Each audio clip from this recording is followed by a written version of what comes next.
Hey, hey, hey! Welcome to Clutch City Chatter. I'm Jeff.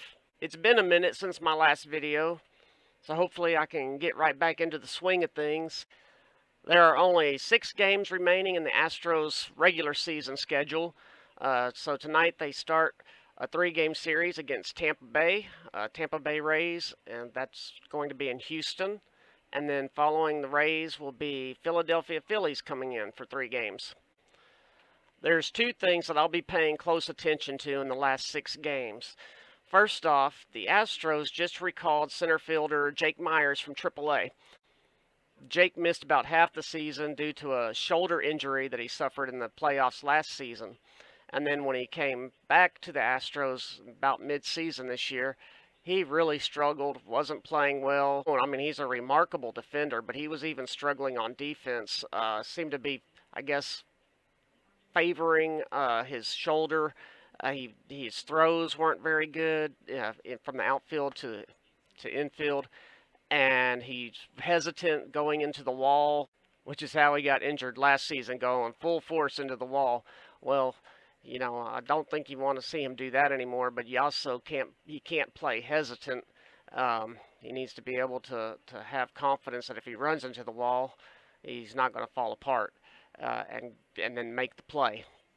So after struggling when he came up with the Astros, they sent him down to AAA on August 30th, and so he's had about a month in AAA where he was tearing it up.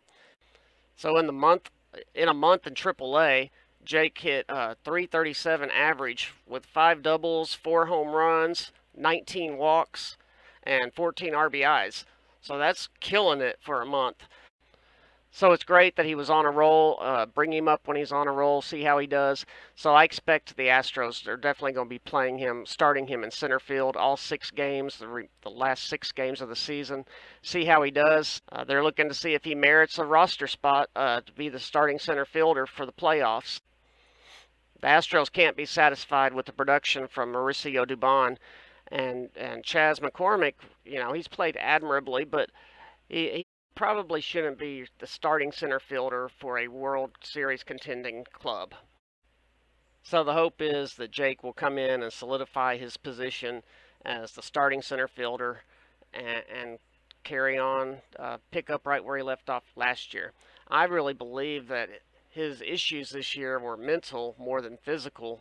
I think it just took some time for him to believe that he was going to be okay if he was diving for balls or swinging full force or running into a wall. I think when that happened to him last year, it just really, really shook him up.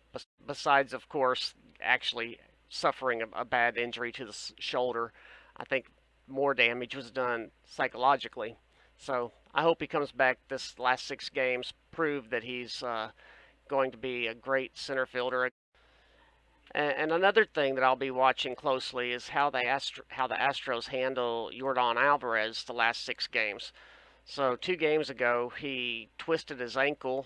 At this point, it just seems the Astros don't have really any reason why they have to go full force to win these remaining 6 games. They need 1 win out of the last 6 to nail down the home field advantage throughout the American League playoffs.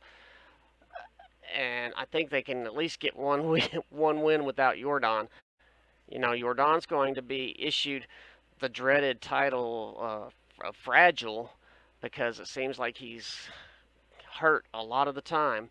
And so, anyways, with 6 games remaining, the Astros need to be very careful with him. They need him back full strength come playoff time. They'll have 5 days off after the end of the season before their series starts up.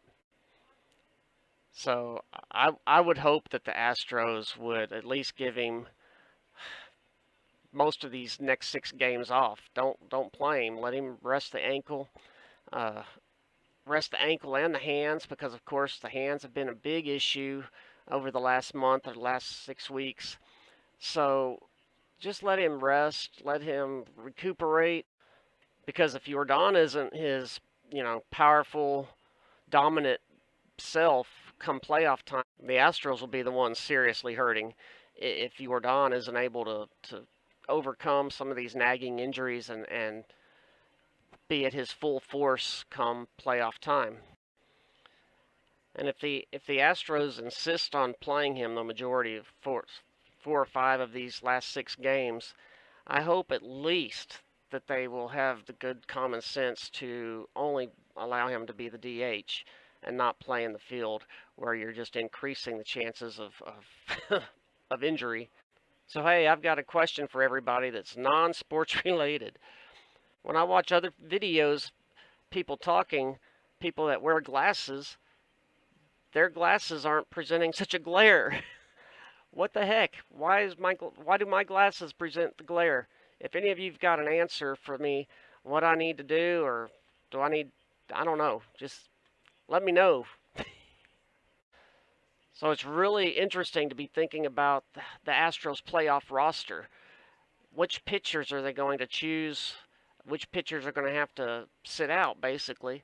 I believe that they will use Christian Javier as their 4th starter. Of course, you'd have JV as the 1st starter, and then Fromber 2nd, and I think that they'll go with Lance McCullers as 3rd and Christian Javier 4th. Of course, there's the possibility that they'll put Christian Javier in the bullpen because he's been successful in the bullpen in the past, and put Jose Urquidy as the number 4 starter. But I think that Javier has shown too much as a starter, especially his swing and miss pitches. Come playoff time, you want to avoid bats as much as possible. And Jose Urquidy has been very successful, but he does not have put-away pitches. His whole game is basically get them to hit the ball softly. So I think that come playoff time, you're really trying to avoid bats, and that would be Christian Javier pitching as a starter. He's too dynamic to just have him come in 1 or 2 times, 1 or 2 innings in a playoff series, when he could potentially dominate 7 or 8 innings in a playoff game. So I think that they'll have him starting. The Astros are big on kind of loyalty, I guess, and Lance McCullers has been with the team. He has seniority. He has definitely proven to be successful and capable in the playoffs.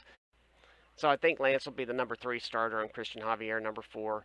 And Urquidy will go to the long relief position in the bullpen. And I expect to see Hunter Brown in the bullpen.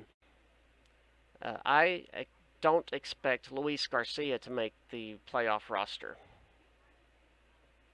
Speaking of Luis Garcia, as some of you may know, I just returned home from Houston, and I was so disappointed when I was in town that the Astros were actually on a road trip, so I wasn't able to catch an Astro game in person. So I was in Houston watching the Astros play in Baltimore. I was watching it on TV. And because I was unable to watch a game in person this year, I felt like I at least had to see Minute Maid Park again. So I took the Minute Maid Park tour. And it was really pretty cool, although I was disappointed because you don't get to go into one of the clubhouses. I really expected to see one of the either the Astros or the visiting team clubhouses. So I was disappointed in that. But it was really pretty cool. Got to walk out on the field. I'll try to put a few pictures on here of the stadium, and got to see behind the scenes. It was kind of neat. Got to sit where Jeff Blum sits during broadcasts. Got a picture of that. But speaking of Luis Garcia, I was in the Astros dugout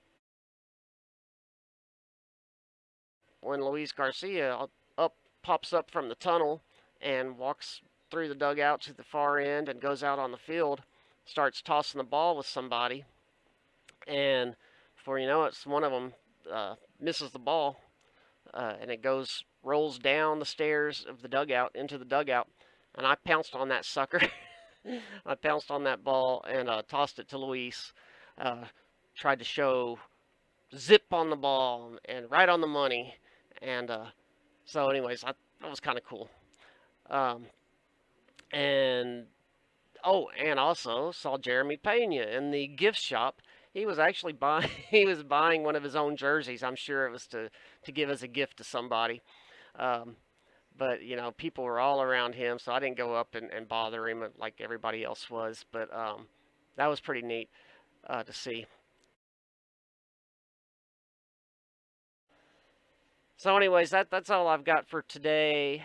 I will be watching tonight's game against Tampa Bay. Fromber will be pitching and going for win number 17. All right, so thanks for tuning in. I will see you next time. And remember, swing for the fences.